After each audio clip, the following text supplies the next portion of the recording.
সাথে রাসূলুল্লাহ সাল্লাল্লাহু আলাইহি সাল্লাম বলছেন, ইযা সাররাতকা হাসানাতুকা ওয়া সাআতকা সাইয়্যাতুকা ফাআনতা মুমিন।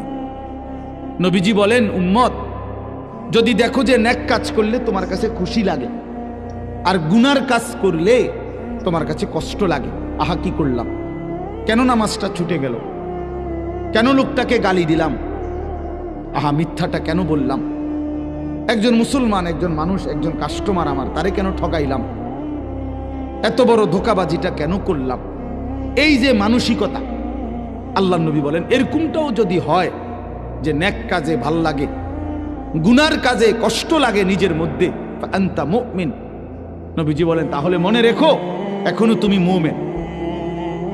কিন্তু যেদিন দেখবা এর চাইতে নিচে নেমে গেছে দিলের হালাত, তো মনে করবা আর ইমান বহু আগে হারায় গেছে।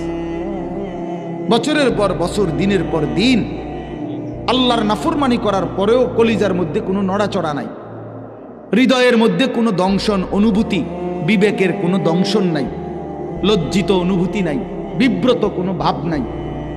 আহা, 365 দিন কোনো দিন ফজরের নামাজ পড়লেন না, নওজোয়ান তুমি পড়লা না, অথচ তোমার হৃদয়ের মধ্যে এই নিয়ে সামান্যতম লজ্জা, আফসোস বলতে কিছু নাই। মনে রেখো বন্ধু, মনে রেখো ঈমান অনেক আগে হারায় গেছে, অনেক আগে হারায় গেছে।